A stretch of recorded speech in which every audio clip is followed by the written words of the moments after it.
आप बताएंगे उसका हल क्या होना चाहिए? क्या आपकी एजेंसी के पास इसका हल होना चाहिए? वो अव्वल खान की तरफ मुतवज्जा होकर मानी खेज लहजम बोला, मैं कुछ नहीं कह सकता, मैं यहाँ मुबस्सिर की हैसियत में आया हूँ। अव्वल खान ने टिका हुआ सा जवाब दिया, हम सब ज़ाब्तों और तरीकाकार के पाबंद हैं। महकमा दाखिला के नुमाइंदे ने अपने साथी का दिफा करते हुए कहा, एक आम शहरी की हैसियत से हमारे जज्बात आपसे ज्यादा शदीद हो सकते हैं, लेकिन मजबूरी यह है कि हम आम शहरी नहीं, हुकूमत के जिम्मेदार अफसरान हैं। हम जज्बात की रूह में बहकर कोई गलत फैसला नहीं कर सकते। महकमा खारजा वाला अपने पैड पर बाल पेन से जल्दी जल्दी कुछ लिखते हुए बोला, मेजर गौस साहब ने जो कुछ बताया था मैं उसकी समरी बना रहा हूँ। आप जो कुछ कह रहे हैं वो भी नोट कर लिया है। मैं अपनी समरी में ये निकात भी ले लूंगा। अगले हफ्ते ये समरी इजलास में पेश कर दी जाएगी, मगर मुझे यकीन है कि हमारा महकमा रास अलमेडा के बारे में कुछ नहीं कर सकेगा। अगले हफ्ते तक वो कोई भी तबाही फैला सकता है। मैंने गुस्से से अल्फाज चबाते हुए कहा, वो हमारे बजाय अपनी समरी पर अमल करता है जो वक्त से पहले तैयार रहती है। मुल्क के बका और इसके मफादात का तहफ़्फ़ुज़ हर चीज पर मुकद्दम है। अगर हम इस किस्म के हंगामी हालात में भी आम रवैये से हटकर सुरात से कोई फैसला नहीं कर सकते तो हमारा मिल बैठना बेसूद है। उसका बाल पेन की रफ्तार कुछ तेज होगी। अपनी सतूर मुकम्मल करने के बाद उसने अपनी उकाबी नजरें अव्वल खान के चेहरे पर काट दी और धीमी आवाज में बोला, जहां कानून और ज़ाब्ते रास्ते की दीवार बन जाते हैं वहां कुछ नामालूम लोग मैदान में उतर आते हैं। अगर आर्नी आर्क वाकई कोई मुजरिम है तो उसके दुश्मन भी होंगे और वही फैसला कुन किरदार अदा करेंगे। मैंने महसूस किया कि उसने बात करते करते उसका रुख रार्नी आर्क के दुश्मनों की तरफ मोड़ दिया था। वो बहुत चालाक था। अपनों की इस बंद महफिल में भी जुबान से कोई गैर मोहतात लफ्ज अदा करने पर आमादा नहीं था। मेजर गौस उस रस्मी इज्तिमा से उकताया हुआ से नजर आने लगा था। उसने महकमा दाखिला वाले की तरफ देखते हुए पूछा, सखी मुराद के बारे में आप अपने बड़ों का क्या फैसला लेकर आए हैं? यह किस्सा सिर्फ अभी 10-12 घंटे पहले शुरू हुआ है। आप जानते हैं कि सखी मुराद किस पाए का आदमी है। क्लियरेंस आते ही हम खुद कार्रवाई करेंगे, मगर आपको खबर जरूर देंगे, क्योंकि ये मामला आप ही ने उठाया। हम अपनी जिम्मेदारियों से एक लम्हे के लिए बेकाफिल नहीं है। यह मामला बिल्कुल साफ और सीधा है। मेजर गौस ने कहा, सखी मुराद की फर्म ने बंबई से एक जहाज चार्टर किया। जहाज जहां पहुंचा तो साफ था। अब इसमें 3 बारूदी क्रेट मिले। जहाज के कप्तान ने खुदकुशी कर ली। सबूत के तौर पर शहर के एक मुश्तबा मकान में मार्बल की पेटियों के साथ वैसे ही बारूदी क्रेट मिले हैं और सखी मुराद का सामान इसी मकान से एयरपोर्ट ले जाया गया था। यह जहाज के नोक पर गिराने का भयानक मंसूबा बनाया गया था। सखी मुराद का कोई उज़र उसे मुजरिम करार दिए जाने से नहीं बचा सकता। वो बहसीयत और बारसूख है। अगर उसे गैर जरूरी मोहलत दी गई तो वो भेस बदल कर मुल्क से फरार हो जाएगा। एयरपोर्ट से जो 5 मुश्तबा अफराद पकड़े गए हैं वो जल्दी ये एतराफ़ करने पर मजबूर हो जाएंगे कि बारूद के क्रेट जहाज पहुंचाने और छुपाने में उन्होंने हिस्सा लिया था, मगर वो बड़े मुजरिम नहीं है। हमें असल मुजरिम, असल हदफ पर नजर रखनी चाहिए होगी। सखी मुराद के जनरल मैनेजर ने रात का एक FIR कटवाई है। महकमा दाखिला वाले के इन अल्फाज ने कुछ चौंका दिया। वो कह रहा था, वो लोग डिफेंस के गैर आबाद मकान में अपना मार्बल का सामान रखते हैं। मकान को वैरान पाकर शायद कुछ गुंडों ने वहां कब्जा जमा लिया था। पिछली रात वहां जबरदस्त फायरिंग वगैरह हुई है। वो पुलिस की हिफाजत में अपने इस मकान का कब्जा लेना चाहते हैं। इस दरख्वास्त को फिलहाल इल्तवा में डाल दिया गया। आप जानते हैं कि वो मेरी कार्रवाई थी। वहां गैर मुल्की दहशतगर्द घुसे हुए थे और वो खूनरेजियों के जिम्मेदार थे। ऑपरेशन के नतीजे में इनमें से एक सफेद फार्म की लाश मुर्दा खाने में मौजूद है। बाकी दहशतगर्द फरार होने में कामयाब हो गए। इनका छोड़ा हुआ सामान हर मुहब्बे वतन के आंखें खोल देने के लिए काफी है। मेजर साहब, ये सब तफसीलात में इल्म में है। महकमा दाखिला वाला लजलजा कर बोला, आपसे क्या पर्दा? आप खुद भी मेरी मजबूरियों से वाकिफ हैं। कहने को मैं 19वीं ग्रेड का ऑफिसर हूं, लेकिन बेबस हूं। सखी मुराद और रास अलमेडा जैसे हाथी मैदान में उतरे हुए हों तो हम जैसे मेंढकों की बिलावजह शामत आ जाती है। सच ये है कि यह मामला मेरे बस से बाहर है। ये ऊपर वाले ही तय करेंगे। हमें और आपको इससे दूर ही रहना चाहिए। यह नामुमकिन है। मेजर गौस सख्ती से बोला, मैं खुद आपके बड़ों से बात करूंगा। ये केस मेरा है और मैं अपने हाथों से इसे निपटाऊंगा। इसके लिए मुझे जिस दरवाजे तक जाना पड़ा मैं जाऊंगा। मैं आपके किसी बड़े से यह भी जानने की कोशिश करूंगा कि जिस मुआशरे में कानून के अमलदार खुद को मेंढक तस्वुर करके दहशतगर्दों को हाथी समझने लगे, वह आखिरी नतीजा क्या निकलता है। अरे मेजर साहब, वो अपना मसनूई रख रखाव भूल कर यकलख्त गिज्ञाने पर उतरा है। वो बात तो ऐसे ही मेरे मुंह से फिसल गई थी। वो आफ्ते रिकॉर्ड है। आपने मेरी शिकायत कर दी तो मैं किसको मुंह दिखाने के काबिल नहीं रहूंगा। मेरी सारी जिंदगी की मेहनत रायगाह जाएगी। आप फिक्र ना करें। मेजर गौस ने जहरीले आवाज में कहा, मुझे आपसे कोई अनाद नहीं है। मैं आपकी शिकायत नहीं करूंगा। ये सोच आप जैसे बेतेरे अफसरान की है जो नौकरी को सिर्फ वक्त गुजारने का बहाना समझते हैं। जिम्मेदारियों से गुरेज करके या इन्हें दूसरी तरफ धकेल कर आखिरकार पेंशन हासिल करने में कामयाब हो जाते हैं। मेरी बात होगी तो इसी आम हवाले से होगी, वरना नहीं होगी। अपने एक साथी को लमो में जेर होते देकर महकमे खारजा वाला मक्काराना लहजा में बोला, मैंने अपनी नजरों में आने वाली दुश्वारियां आपके सामने रख दी हैं, लेकिन मैं पूरे खलूस से जल्द अज जल्द अपनी समरी तैयार करूंगा। हमारी कोशिश होगी कि हम इस मामले में आपकी पूरी मदद करें। क्या आप मेरी मदद करेंगे? मेजर गौस की खोपड़ी सनक चुकी थी। वह रुख बदलकर उस पर भी बरस पड़ा। यह मेरे बीवी बच्चों का काम नहीं है जिसमें मुझे आपकी किसी मदद की जरूरत हो। आपको अभी तक असल खतरे का इदराक ही नहीं हो सका। यह मेरा, इनका और आपका, बल्कि हम सब पाकिस्तानियों का मसला है। इसके सद्देबाब में हत्तुल इम्कान कोशिश करके हम किसी पर कोई एहसान नहीं करेंगे, बल्कि अपना एक कर्ज उतारेंगे जो इस मिट्टी ने हमें परवान चढ़ाकर हमको दिया है। मेरे लिए आप बेशक कुछ न करें, लेकिन अपने दिल, जमीर और वतन के लिए कुछ कर सकते हैं तो जरूर कीजिए।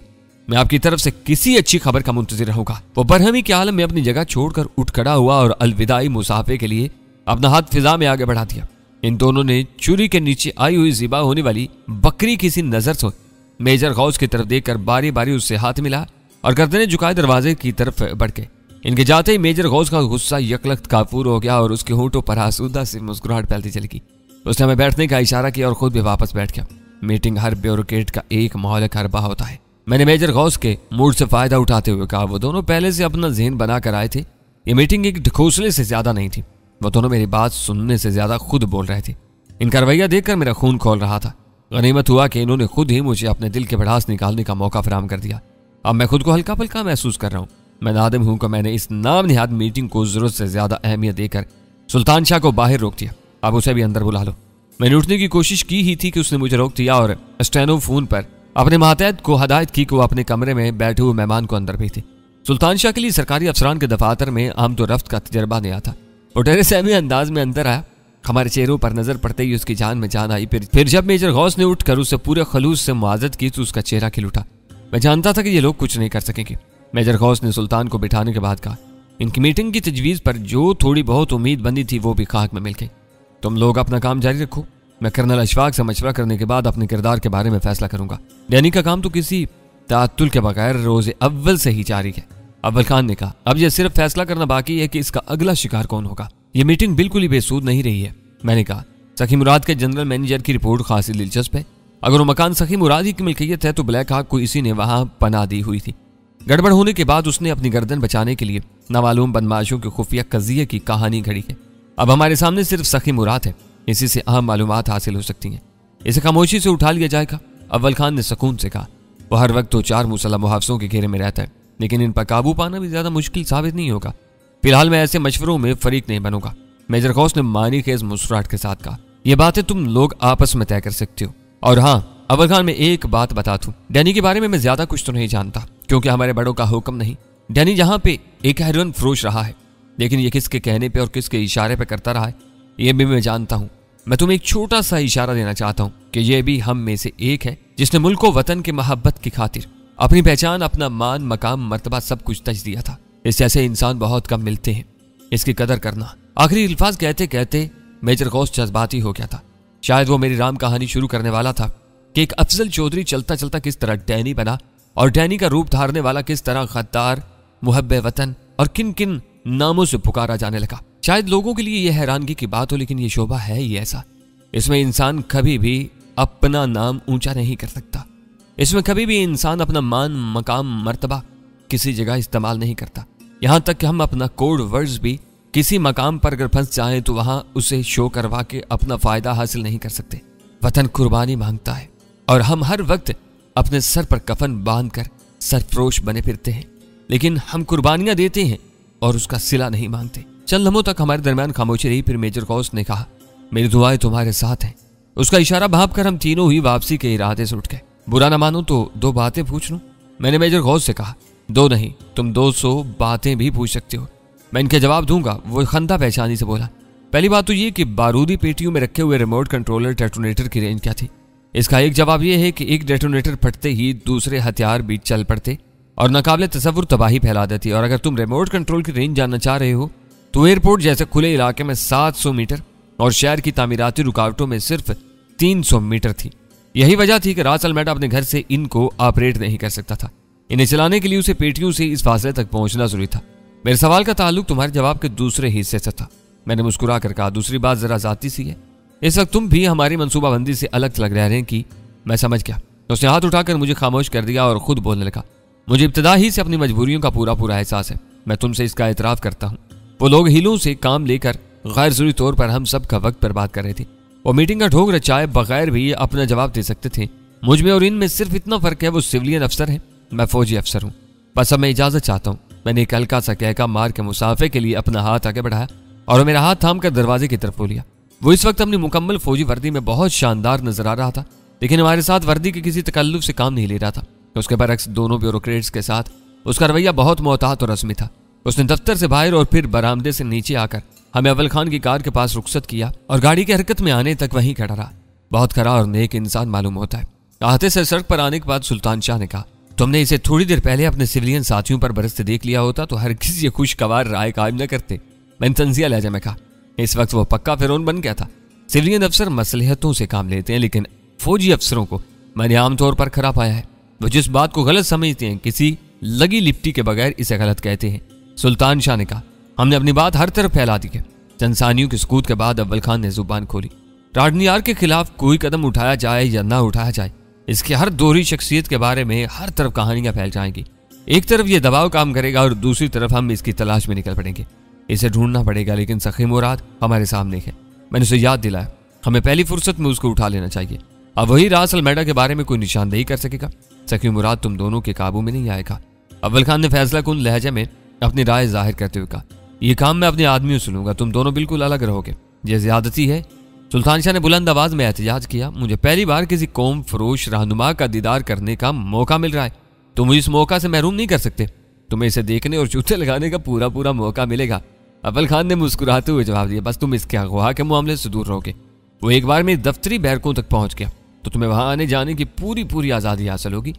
अव्वल खान हमें फ्लैट के नीचे ही छोड़कर वापस जाना चाह रहा था, मगर मेरा ज़हन जहांगीर के खदशों में उलझा हुआ था। मुझे मुसलसल ये फिक्र लाहक थी कि कहीं वो एक मरतबा फिर दुश्मनों की निगाह में ना आ गया हो। अव्वल खान के आदमी उसके फ्लैट की निगरानी में एक पूरी रात गुजार चुके थे। इनसे वहां के बारे में कोई खैर खबर मिल सकती थी। अव्वल खान बेमकसद वक्त गुजारी का कायल नहीं था, लेकिन कोई माकूल काम सामने आ जाए तो उसे अल्तवा में भी नहीं डालता था। अपने इख्तियारात की बहाली और फौजी एहलकारों की पुष्पनाही मिल जाने के बाद उसके जहन से इन इनामी इख्तियारात का खौफ मिट चुका था जो मेरी जिंदा या मुर्दा गिरफ्तारी के बारे में शाया कराए गए थे। वो हम दोनों को उतारे बगैर जहांगीर के घर की तरफ रवाना हो गया।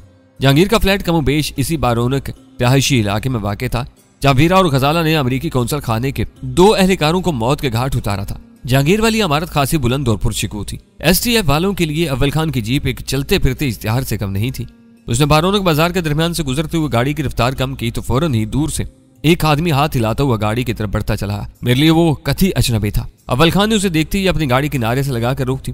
वो शख्स साथ ही अव्वल खान वाली खिड़की पर चुका और किसी तमहीद का बगैर अपनी रिपोर्ट दोहराने लगा। यहाँ सब ठीक है। आज सुबह एक मुश्तबा नौजवान इधर मंडलाता हुआ नजर आया था। उसकी सारी तवज्जो जहांगीर साहब वाली बिल्डिंग पर थी। मेरा नंबर 2 उसे उठाकर साहिली वीराने में ले गया। थोड़ी सी मार खाने के बाद उसने उगल दिया कि वो किसी की निगरानी नहीं कर रहा बल्कि अपने मोहल्ले की खूबसूरत लड़की का पीछा करता हुआ 3 दिन से वहां आ रहा है। वो लड़की इसी बिल्डिंग में काम करती है। 2-3 घंटे के बाद फारिग होकर वो बाहर निकलती है तो वो हीरो उसके पीछे चला जाता है। वो फिल्मी सी मोहब्बत का चक्कर है, लेकिन मेरे नंबर 2 से मार खाने के बाद अब वो इधर नजर नहीं आएगा। हम दोनों पूरी मुस्तद्दी से अपना काम कर रहे हैं। शाबाश, अगली हदायत तक यहीं जमे रहो। अखराजात की कमी पड़ जाए तो एक आदमी स्टेशन जाकर रकम ला सकता है। यहाँ हर वक्त एक न एक आदमी की मौजूदगी जरूरी है। अव्वल खान ने धीमी आवाज में उसे उसकी अगली जिम्मेदारियों से आगाह करने के बाद गाड़ी आगे बढ़ा दी। मेरा दिल कह रहा था कि निगरानी और खतरे के बारे में जहांगीर का खौफ बेबुनियाद था। अक्सर ऐसा होता है कि पुरकशिश मर्दाना और निस्वानी चेहरे इंसान को पहली ही नजर में शनासा महसूस होने लगते हैं। शायद जहांगीर के साथ भी यही हुआ था। उसने घरेलू मुलाजमा के आशिक ज़ार को वहां मंडलाते देखा और खौफ में मुब्तला हो गया। मैंने निकलने के लिए सोचा कि इसी वक्त अव्वल खान के साथ जहांगीर के फ्लैट पर पहुंचकर इसे असल सूरत-ए-हाल से आगाह कर दूं, लेकिन मैंने फौरन ही वो इरादा तर्क कर दिया। मेरी इस पेशरफ्त के नतीजे में बाहिमी मेल जोल के सिलसिले में जहांगीर की बेजा हौसला अफजाई हो सकती थी, जबकि मैं रास अलमेडा का किस्सा निमटने तक हर मुमकिन एहतियात पर अमल करने का इरादा किए बैठा था। हम तीनों फ्लैट पर पहुंचे तो दोनों औरतें मुस्तरिब थीं। अव्वल खान जिस आजलाना अंदाज में मुझे लेने के लिए आया था, इसके सबब उन दोनों को तरह तरह की परेशान ख्यालियों ने घेरा था। कोई सवाल नहीं होगा, मैंने घर में घुसते ही ऐलान कर दिया। हम लोग फौजियों की चाय पीने गए थे। मामला सिर्फ गुफ्तगू तक मुंतज था, जिसे रस्मी तौर पर मीटिंग का नाम दिया गया था। तुम झूठ बोल रहे हो, हमें टालने की कोशिश मत करो, वीरा ने एहतजाज किया। डैनी सच बोल रहा है। अव्वल खान ने मेरी तायद की। मुझे अंदाजा होता कि वहां जाकर इस तरह वक्त बर्बाद होगा तो मैं भूल कर भी उधर का रुख नहीं करता। इस वक्त मैं एक अहम काम के इरादे से यहाँ रुका हूँ और इसे मुकम्मल करने के लिए मुझे थोड़े से सुकून की जरूरत है। जाहिर है कि इस अहम काम में तुम्हें डैनी की मदद की जरूरत होगी। वीरा ने चिड़चिड़ लहजे पूछा। नहीं, तुम इसके सैंडविच बना सकती हो। मुझे सुकून और सिर्फ फोन की जरूरत है। आओ फिर हम लोग किसी ख्वाबगाह में बैठ जाते हैं, वीरा ने मुझे तकरीबन खींचते हुए कहा। मैंने फौरन ही अपना हाथ उसकी गिरफ्त से छुड़ा लिया और तेजी से कहा, तुम गजाला और सुल्तान शाह को अपने साथ ले जाओ, मैं अव्वल खान के साथ ही बैठूंगा। वो कह रहा है कि इससे तुम्हारी जरूरत नहीं है, वीरा घुरा कर बोली। ये इसकी बात है, मगर मैं इसके पास मौजूद रहना चाहता हूँ, मैंने तनक कर कहा। अगर तुम लोगों के ये झगड़े तय नहीं हो सकते तो फिर मैं कहीं और चला जाता हूँ, अव्वल खान ने उकताए हुए लहजे में कहा। इस वक्त तुम लोग जिद्दी बच्चों की तरह लड़ रहे हो। वीरा मुझे घूरती हुई खामोशी से अपनी ख्वाबगाह की तरफ चलेगी। गजाला उसके साथ थी। मेरे इशारे पर सुल्तान शाह भी उन दोनों के पीछे हो लिया। मेरा ख्याल था कि वो आसानी के साथ इन दोनों को देर तक बातों में मसरूफ रख सकेगा। वीरा की ख्वाबगाह का दरवाजा बंद होने के साथ ही फ्लैट में सन्नाटे की हद तक सुकून छा गया था। दरअसल मैंने दफ्तर जाने का इरादा तर्क कर दिया है। अव्वल खान ने तखलिया मुयस्सर आते ही कहा, चाहे तुम सखी मुराद के बारे में तेजी से काम करने का फैसला कर चुके हो, बाज़-औक़ात तुम ज़हन की बात बिल्कुल साफ पढ़ लेते हो। उसने सर झटक कर कहा, इसके बारे में जो कुछ होना है शहरी में होना है, फिर मुझे इतनी दूर जाने की क्या जरूरत है। मैं दफ्तर फोन करके 2-3 आदमियों को इसके पीछे लगा सकता हूँ, वो मुझे तुम्हारे फोन पर अपनी कारकर्दगी की रिपोर्ट दे सकते हैं। ये नाम मेरे लिए अजनबी नहीं है, लेकिन सियासत में ज्यादा दिलचस्पी न रखने की वजह से मैं इसके बारे में बहुत ज्यादा बाखबर नहीं हूँ। ये कौन है और इसका शजरा नस्ब क्या है? ख्वाजा मुराद इस बाहसीत घराने का पहला सरबराह था जिसने सियासत के मैदान में कदम रखा और फिर कामयाबियां ही कामयाबियां हासिल करता चला गया। सखी मुराद उसका नौजवान पोता है। इस वसी और मालदार खानदान की शाखें इतनी फैली हुई हैं कि मुल्क में किसी भी सियासी जमात की हुकूमत हो, इनके 1-2 आदमी असेंबली में जरूर होते हैं। इस बार सखी मुराद कामयाब नहीं हो सका, मगर इसका एक भतीजा कौमी असेंबली में और 2 करीबी रिश्तेदार सूबाई असेंबली में मौजूद हैं। अव्वल खान ने इस मारूफ खानदान के बारे में अपनी सियासी मालूमात जाहिर करते हुए कहा, बुनियादी तौर पर यह जमींदार लोग हैं, शायद इन्हें खुद भी इल्म नहीं कि ये कितनी जमीनों के मालिक हैं।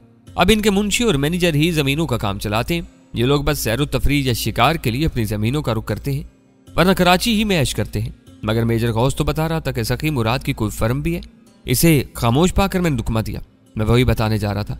उसने खफीफ से मुस्कुराहट के साथ कहा, सखी मुराद पिछले कई बरसों से मुराद ट्रेड कारपोरेशन नामी बरामदी इदारे का मालिक है। हालिया बरसों में उसकी आमदनी में अचानक और अंधाधुंध इजाफा हुआ है, जिसका इजहार उसके बेश कीमत नए मकानात और कीमती गाड़ियों से होता है। इससे पहले ये लोग रवायती उमरा की तरह सादा अंदाज में रहते थे।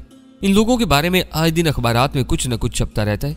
सखी मुराद अपने खानदान की सियासी जरूरत के पेश नजर अक्सर बड़ी दावतें करता रहता है, जिनमें वो अखबारी दुनिया के अहम लोगों को बुलाना कभी नहीं भूलता और खुद हर वक्त मुसल्ला मुहाफिजों के घेरे में रहता है। मैंने तायद तलब लहजे में पूछा। पहले वो रवायती शान शौकत के इजहार के लिए ऐसा करता था। उसके पुरानी मर्सिडीज में 1-2 मुसल्ला देहाती बैठे रहते थे। इन बखेड़ों के बगैर जमींदारी ज्यादा दिन नहीं चल पाती। अब तो खैर अमन अमान की हालत की वजह से हर बहसियत आदमी अपने तहफ्फुज के लिए फिक्रमंद रहने लगा है। आमदनी में अचानक और अंधाधुंध इजाफे के क्या असबाब हो सकते हैं, ये वही बता सकेगा। हो सकता है कि इनकम टैक्स के गोशवारों में उसने तिजारती जरिए आमदनी में कुछ इजाफे दिखाए हों। मुझे इन तफसीलात का इल्म नहीं है। और असल में ये इसके आदमियों के साथ मिला हुआ है। हो सकता है कि इसकी आमदनी में इजाफे का इन राब्तों से गहरा ताल्लुक हो। मैंने उसकी आंखों में देखते हुए कहा, तुम कहना क्या चाह रहे हो?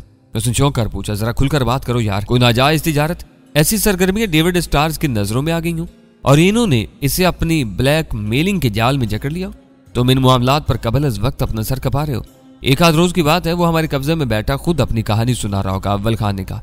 बात वाकई जरूरत से ज्यादा तवील हो चली थी। मैंने फौरन ही खामोशी इख्तियार कर ली। अव्वल खान ने अपने दफ्तर फोन करके एक आदमी को फौरी तौर पर सखी मुराद की निगरानी पर मामूर कर दिया और मजीद 2 अफराद को हमारे फ्लैट पर पहुंचने की मुख्तसर सी हदायत देकर फोन बंद कर दिया। बस इतने से काम के लिए तुमने सुकून सुकून सुकून का शोर मचाया हुआ था, मैंने कहा। उसके होठों पर बेसाख्ता मुस्कुराहट बिखर गई और वह आहिस्तगी से बोला, आज तुम्हारी तरह मेरा दिमाग भी तेजी से काम कर रहा है।